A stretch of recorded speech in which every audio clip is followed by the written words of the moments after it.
Okay, so we are back, and we're just waiting for the wizard to let us get us to the next phase of the game. He should be going down for his nap quite shortly, I believe, in 3, 2, 1. Well, sometimes it's a little late, but okay. Well, let me just pause then, and we'll be right back. Okay, we're here, and Manan did nothing. Okay. Well, I think maybe our punishment kind of delayed the clock a little, which is unfortunate. But I'll wait along, and you don't have to. Okay, maybe this is the right one. Okay, he is not. That is not the right one. Manan's making a couple of surprise guest appearances, but they're not the correct ones. Also, just to let you know, this is Sierra Games Scott. We're playing King's Quest 3. We're trying to do a hasty, hopefully not too hasty, but a bit on the quick side remake of some videos that were lost due to some nasty piece of spyware. Oh, wait a minute. Here's Manan.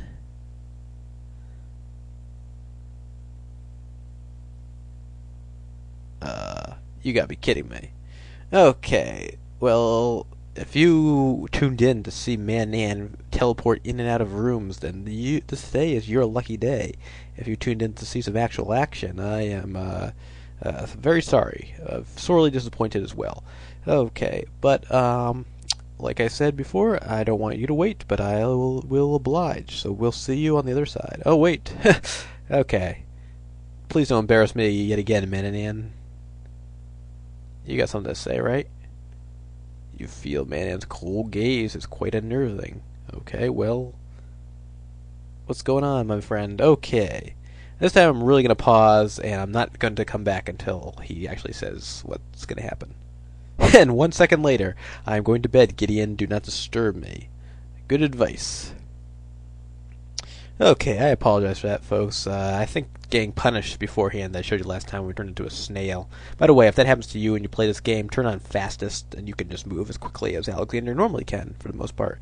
Just want to show you that he is actually in here. They have the sprite of him snoozing away. If you poke him, punch him, make noise in here, I don't know if you can actually punch him or anything, I'm just kidding. But if you do wake him up, I think if you type wake up wizard, he will actually get up, and then you lose the fortune of being able to go out on your own and take care of some things.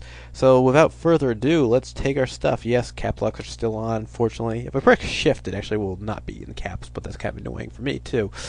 Dropping to your knees, you reach under the bed and retrieve all your possessions. Not that it's not annoying to see all the cap slots. Well, let's try using a shift. Look map. Magic maps fade in because bright, but only in those places where you have been. Alright, so essentially it means we can teleport wherever we want to go. And the good news is that means no more horrible trips down the mountain, though we still have to go up the mountain. But you can't have everything. Alright, we're down here. Let's take a quick... Okay, I saved the game. Now we have to take care of a few things. So we're going to go out and we are headed to a desert. Now, the desert's an odd place. This kind of looks like actually a desert from the southwest U.S., and apparently the most hideous-looking being has made its appearance. It's Medusa. Now, I don't know Greek mythology, at least to the degree of being an expert, but I do not recall the Medusa living in Arizona or New Mexico, wherever this looks most like. Unfortunately, she is here, and our eyes fall upon a face so hideous, so gruesome, that the horror of it is beyond description. People who look upon the face of Medusa with her hair of writhing live snakes turn instantly to stone. Suddenly your body feels cold and stiffens, hard as a rock. You make a nice statue, Gideon. Alright, well, there's something we have to do. Now, actually, unfortunately, the one I deleted was sort of a blind playthrough because I couldn't remember exactly what to do. Now I know what to do, so some of the mystery is gone, but for you, at least means a more expedited video. Alright, our buddy Medusa is here. Now let's use mirror. Wow, just in time, too. I probably should turn the speed off. Averting your eyes, you aim the wizard's hand mirror at Medusa's face. A scream pierces the air as she beholds her own hideous reflection. Then nothing. You dare to look. Medusa has turned herself to stone.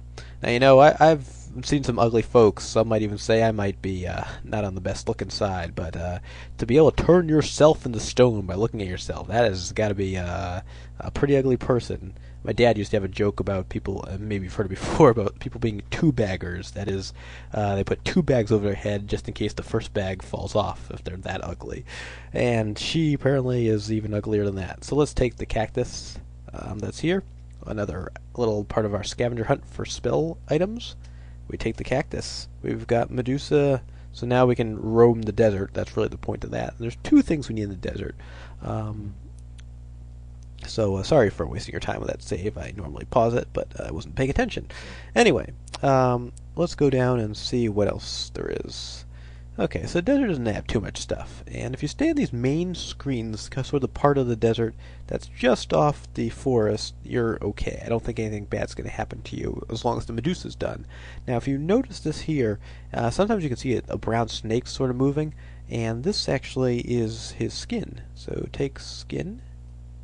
You're treated to derive snake skin from the hot desert sand. It is delicate and could easily crumble.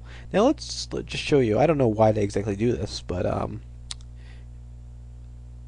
you can go out to this weird scenes in the desert, and you could pretty much travel forever, and until you die. And there's no real point to it. There's no way you can really survive, and it just kind of goes on and on. You can get lost. The scenes don't really repeat themselves, so don't go too far, wandering too far out. There's no reason to go there.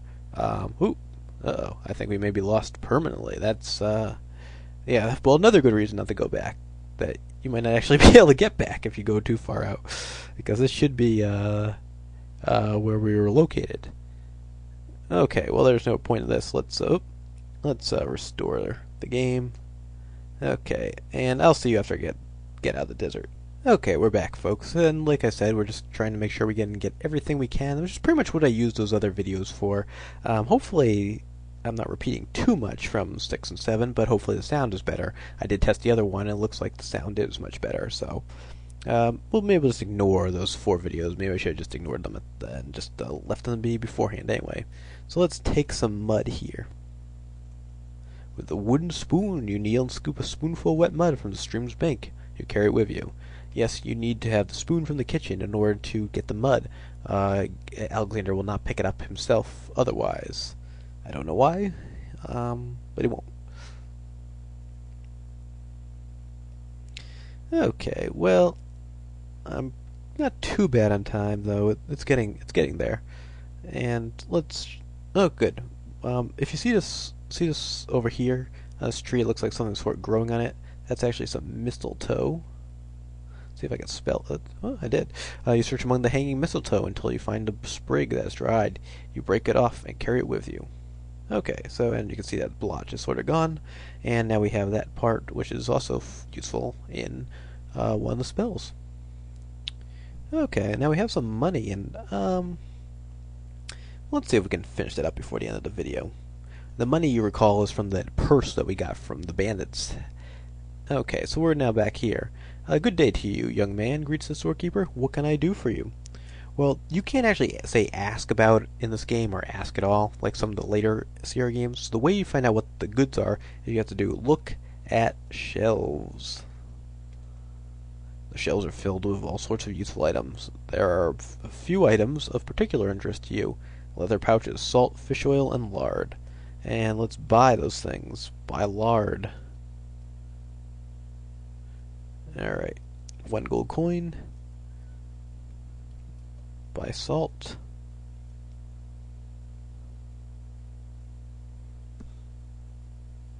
Alright, gives us the salt. Buy fish oil. Interesting store. Lard, salt, fish oil. What was the last thing? I can't remember. Look at shelves. Filled with few items of particular interest to you. Let's buy pouch.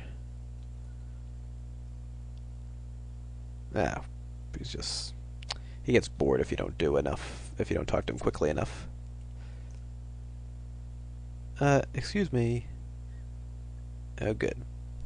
Okay, so we bought a pouch, and he does nothing but dust, apparently. Apparently there's nobody else around to actually buy from him, since his store is always empty.